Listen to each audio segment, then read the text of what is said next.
We've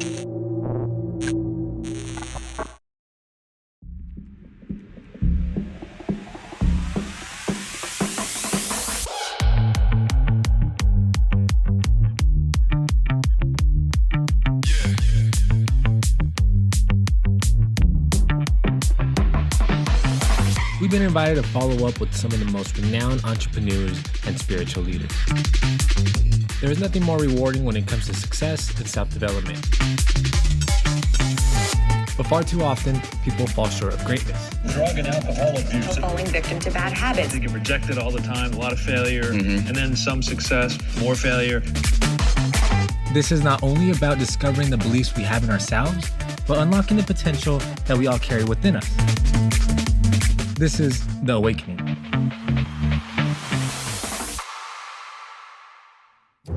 As human beings, we understand right from wrong. We know if something's bad, we shouldn't be doing it. 70% of smokers wish they could stop. Drug and alcohol abusers struggle to give up addiction. 1/3 of us will even drink alone these days. So why do we still do From this? quitting smoking to losing weight. Why are we a victim of bad habits? Many people have habits they want to break. Research shows about 40% of our behavior is driven by habits. Habits are comfortable beds. Very easy to get into, but very difficult to get out of. An easy and proven way to build good habits and break bad ones. An electronic bracelet to send an electrical shock anytime you give in to temptation. We used to believe that we were born hardwired and that we were just like our parents or grandparents, or we were just going to stay the same for the rest of our lives. And that's the furthest thing from the truth now. Most people don't realize that the extent of our bad habits are created through our fears. Extensive research has shown that stress and worry actually perpetuate these kind of habits. Not always I have the same level of self-control. Sometimes in our lives, we get so negative in our head, and then negativity just seems to surround us. Jack, don't you think a lot of people just sort of hurt themselves because they're just afraid? I mean, Right. we stop ourselves from moving forward, don't we? Absolutely.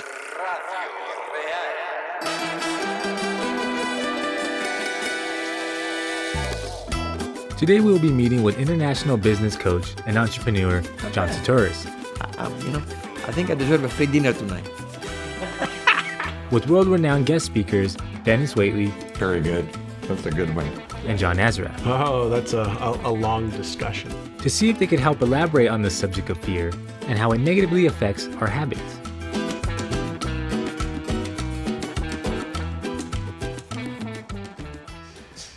You know, I love habits because I'm a creation of habit. You don't want to get out of it because it takes too much work. I look at a habit as a submarine, silent and deep. It began very simply. You watched something on television, you heard something your parents say, little offhanded remarks, things about the kitchen table, and then suddenly, from cobwebs, they grew into cables to strengthen or shackle our lives. You're a creature of habit, Barbara. We all are. Unfortunately, not all of your habits are good ones. About 80 to 90% of what we do every day is by habit. We don't even think about it, we just do it. So our activities daily are mostly habit-driven. A habit is a core neuromuscle. It happens to be an automatic muscle that gets activated based on cues and triggers, whether it's disempowering fears or limiting beliefs or negative self-image that some people have. It's just a pattern that's been reinforced in the brain. We live in a different matrix, different society, different environment. And I heard the phrase a long time ago about the social acceptance. When 10 people tell you you look pale, man, you look sick, are you okay? If 10 different people tell the same story, you're gonna start wondering, am I okay? The same thing with success. But it works the contrary. Somebody has an idea and they say, are you crazy? That's not gonna work. And then if 10 people tell you it's not gonna work, then you start believing that, hey, maybe they know something that I don't know. There are 10 people, I'm alone, there are 10. They may know something that I don't know. And then they lose it. Habits are formed by the fear that we create from our experiences. This fear causes uneasiness and worry in our mind, and habits are a way of keeping the brain steady. Habits make us feel as though we are in charge of our destiny, even if the habits are bad ones. Knowing that, how do we counteract this issue in order to step into our true calling rather than having to settle? How do I feel about my job? Well, if it paid a little more, I think I'd like it better. To have fear is healthy, but not allow the fear to dominate your thoughts and actions. Fear is nothing more than a warning. If you do this, that could happen. So if we are afraid about failures, or not working out, or something may happen, the thing that you are afraid of, if you think about it, focus on it, most likely it will show up. And that fear is just an emotion. Jealousy is insecurity. Fear, it's a sensation. It's in our mind. You close your eyes and you can create a whole movie. If I can create a movie of fear, why not create the movie of success? It's the brain's ability to change itself, and there are certain things that you can do to rewire your own brain. And the new science says that regardless of how deep or how strong the old neural networks are, you can create new, more empowering neural networks, like a new belief, a new perspective, a new paradigm, a new habit. What if we apply that fear and we engage and change the future now by visualizing a different outcome?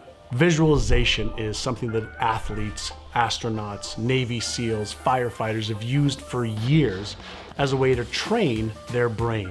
In your mind, when you visualize something, at the Olympic level, it's a rehearsal. The greatest opportunity I've had is to become chairman of psychology for the United States Olympic Committee's Sports Medicine Council. The incredible thing about the mind is that you can practice winning without losing.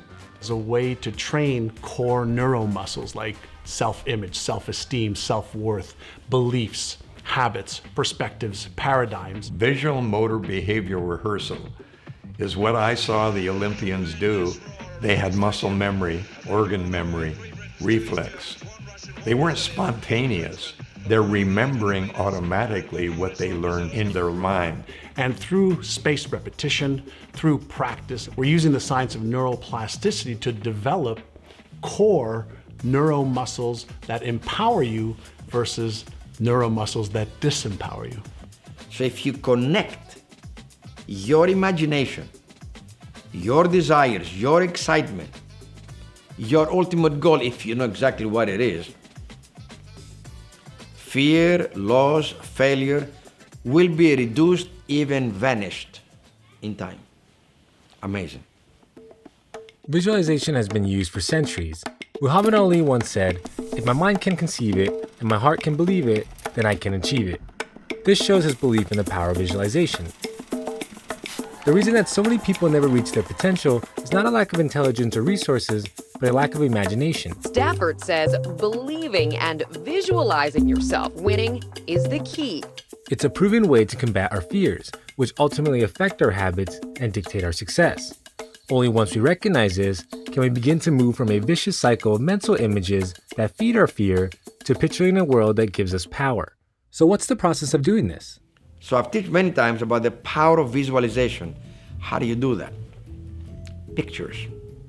I can tell you about an amazing, beautiful home, 2-story, pool, 3-car garage, modern Mediterranean style. If you don't know how Mediterranean style looks like, most likely your mind cannot picture that Mediterranean style.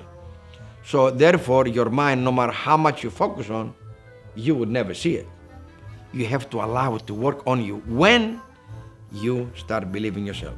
How? Document everything you want. You know, you go to the department store and you want to buy something for the house. You have two choices: walk around the whole store or take a look at the magazine, the catalog. Christmas book to value, consumers distributed. Which one is easier? Look at the catalog. So why not create your own catalog? Why not you become the author of your life, the writer of your life, the actor of your life, the director of your life? Why not become the creator of your life? How do you do that? Part of imagination, visualization. Gather every single picture of every single item that you would like to have.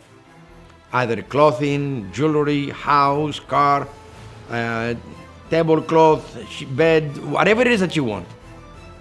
If you gather this catalog and you look at everything you want, where would you like to travel? Find pictures. Start documenting everything you want. This is how you help to improve your self-belief, because now, wow, I feel good. I see this, man, I can make it happen.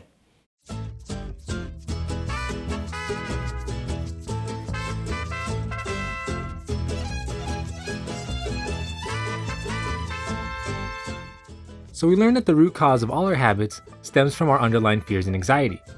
And by reducing these fears through the act of visualization, we can transform our negative habits to more positive ones to achieve our dreams. But what makes our dreams into a reality? The key is we have to practice not just saying the words, feeling the words becoming real, but we have to integrate the behaviors required to make those new habits a reality. And see how neat Tommy's room is. Tommy's gotten in the habit of picking things up and putting them away. The seeds of greatness are in each of us. My grandmother told me when we were planting a victory garden, whatever you put in the soil and nurture will come up. I said, how do you know that the seed will turn into that? She said, that's the way it's programmed. So I believe that habits are replaced. So begin doing the new thing, and you'll find that the brain will listen to you and change based upon the information you give it in the right way over time. I think it takes, for me, about 6 months to a year. I would tell a person, stay in it for 6 months. Don't look for the 21-day mind change. Don't look for the retreat on the weekend. Don't go to the one-day seminar where your life will be changed, because it takes a while for that new habit to sit in.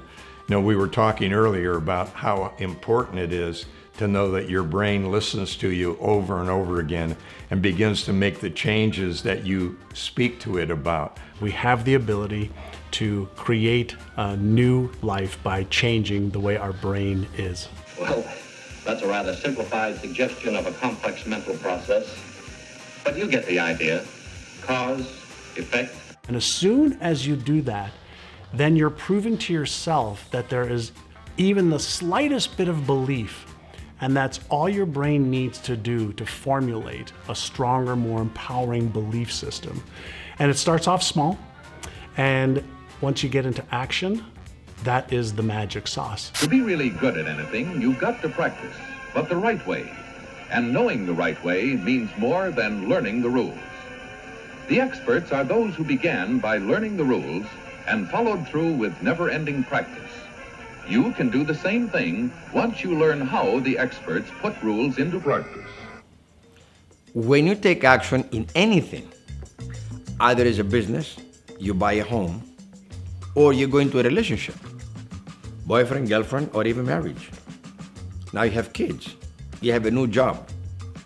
Anything we do in life, even every morning that we wake up, there is a potential risk that something is not gonna go right.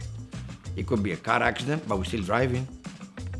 You take a flight, well, you believe in the pilot that you don't even know, and you're very relaxed on the plane, enjoying the ride. Anything and everything can happen. When we take action and something doesn't go correct, it's what I call learning curve. Let's find out why it didn't work out the way we've planned, fix it. Take a different direction. Start again. Start again. How many times? As many times as necessary. There's a sequence that has to be in place. No differently than if you want to open up a safe, you have to have the right combination, numbers, and you have to put them in the right order for the safe to open. And on this little blue planet, most of the results people achieve are effects of certain behaviors. You can read today 100 books, probably 2,000 pages of information. Maybe you are very good at memorizing all the content, and then you're going to take action. Are you going to do everything exactly like is recommended by the books? No, because as people, we're all different. The best way to learn is applying your own experience. So if we fail 1 or 2 times, it's not a failing, it's not a failure. It's a learning experience. We either going to win or we're going to learn. And I've repeated many times in many lectures that I've done in universities and many seminars. Allow yourself to enjoy the process and learn from it. Failures in life are the best learning lessons you can ever have. Sometimes it happened to me. I've worked very hard, different businesses. I moved around 16 different residencies, from Greece to New York to California to South Florida, North Florida. And I end up in Texas. Now I live in other countries in Europe and Asia. And every time something wasn't working out because of circumstances, sometimes it's out of your control. The economy collapsed, the global economic changes. Things do happen in life out of your control. We have to be ready for changes. We cannot stay in one place and think that everything will run the same way for the next decade or so. Life today goes very fast. So every moment of failure, better say, every moment of not being successful as you wished, document it and ask the right questions. And sometimes we're gonna go to one direction and it's not working out. Maybe we need to go to the left. Well, it worked a little bit better, but not as perfect as I thought. Then you make another turn. Oh, now it's even better. Every moment in your life, if you have the ability to document it. I've documented a number of years of my life, from 1960 when I was born. There are different years through my life that something impacted my life, that moment. It has become my learning lesson. Not the failures. Those are classes, lessons, experiences. They say you can never be a wise man unless you go through age, 80, 90 years of age. No, it's not about the age. Somebody's driving a car for 20 years, the same car. Somebody drove 20 cars, one every year. Who drives better? Who has more experience? So let's bring as much as failures as possible now, accumulate wealth of knowledge and experience, don't deviate, and at a certain time, it will happen. How can I say this with such a confidence? Because it happened to me. Several times, I've tried several times. I never failed, I've learned. Didn't work out, learned. But at the right time, everything took place. What if I was not focused positively? What if I had allowed the failure and the fear, the circumstances to dominate my thinking process? I wouldn't be where I am right now. So does it work? Absolutely. Is it guaranteed? Well, you're the only one who can make it happen. You're the only one who can bring it on. You're the only one that can unlock that door to operate in your life. It's only up to you. There's a scientific backup for why this stuff really works. And I love it because for me, what we're doing right now finally gives me the essence that habits, whatever you have, the science of the brain, all fuse together and support one another. And therefore, finally, this idea that I've been looking at, studying, wondering about, this haze that I've been operating in, has gotten clarity. And I think, as I said, this is the best time to have been alive, and this is why it's so important. And everyone should know that they're as good as anyone else, regardless of their looks, their age, their ethnicity, their gender, their belief system. You have to believe in your dream when that's all you have to hang on to, because that belief system will be the motivation and give you expectation. But we've got to do something. In front of us, there is a door. It says freedom, success, fame, celebrity. And you have the key in your hand, and you have to unlock it. You have to put the key in. So that putting the key in is never stop. Keep moving forward, never give up. For how long? As long as it takes. Because it's going to take you some time to get better, to get stronger, to get wiser, to get experience. We don't born with experience, we learn. So it's up to the people to accumulate enough experience and knowledge to appreciate and to understand how universal law operate. But you have to make it work.